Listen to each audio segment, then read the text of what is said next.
पुण्यामध्ये नेमकं काय झालं ते आपण पाहूया। तर काल रात्रीपासून पुण्यामध्ये पावसानं थैमान घातलं, त्यामुळे अनेक ठिकाणांवरील जनजीवन विस्कळीत झालं। पुण्यातल्या बावधनमधल्या एका शोरूम मध्ये पुराचं पाणी शिरलंय। इथल्या वस्तू साहित्यांसह अनेक महत्त्वाच्या गोष्टींचं मोठं नुकसान झालंय। पुरामुळे अनेक साहित्य शोरूम बाहेर वाहून गेल्याचं समोर आलंय।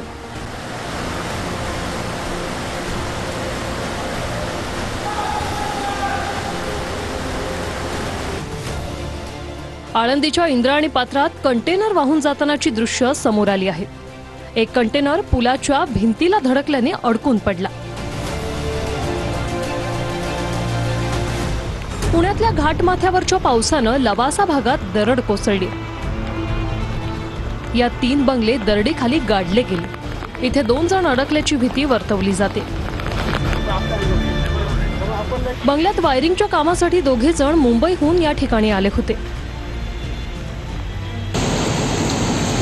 ये देख लीजिए सर, पूरा मिट्टी। वो एक विला, वो दूसरा और वो तीसरा सर, और अपना ये स्लाइड इधर से नीचे ही हो गए सर।